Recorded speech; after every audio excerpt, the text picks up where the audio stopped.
Shabbat Shalom and welcome to another installment of a Bisselle Torah for this week. The portion is called Tetsay, and in English it's rendered, the beginning passage, like this.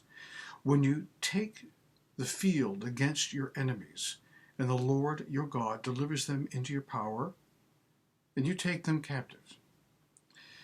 It's about, on the face of it, going to war. How many times have human beings made war upon our enemies? Since the dawn of humanity, it seems we cannot feel settled enough and unenvious enough and at peace enough with ourselves and with the other to stop ourselves from making war.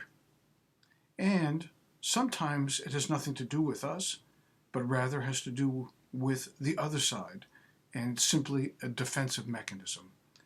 But the human condition is littered with a history of war and all kinds of crimes that are committed during the course of war.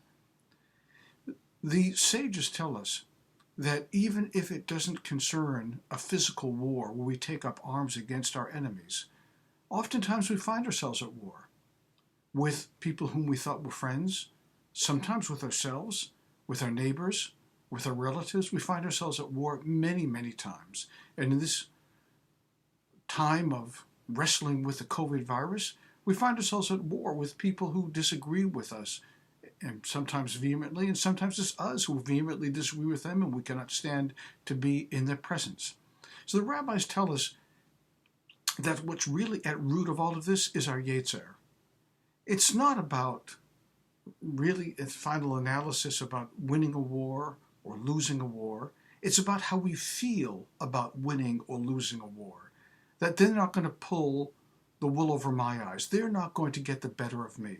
I'm going to get the better of them. I'm going to do everything I can to ensure that they are down and that they stay down, or in a physical war that they are truly slaughtered and there's no one to rise up against me again.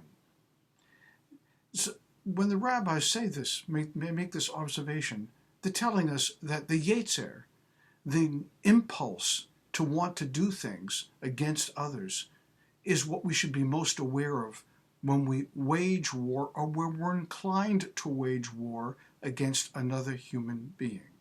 We should think, is this really necessary? Do I really need to engage them on this level?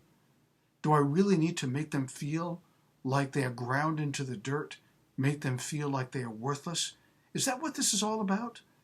To make myself feel better by making them feel worse about themselves?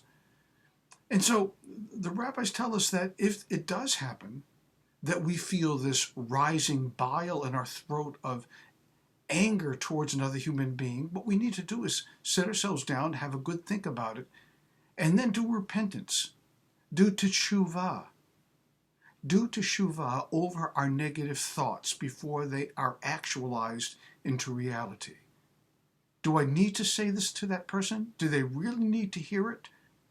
Do I need to dishonor them? Do I need to shame them? Is this really necessary?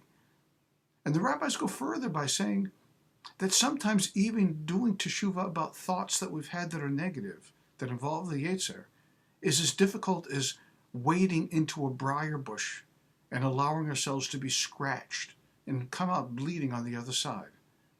Because that's how dear our own honor is to ourselves. And if our honor is so dear to ourselves, shouldn't their honor also be taken into consideration before we wage into war? This is the message that our rabbis tell us, that it's not just about a physical war of shooting guns or shooting arrows, but shooting at the heart of another human being impulsively with our Yetzer. And as we head toward the end of this year and get ready to enter into a new year, maybe there's no better lesson to learn than this one that is explained in this week's Torah portion, Ki Tetsay. Shabbat Shalom.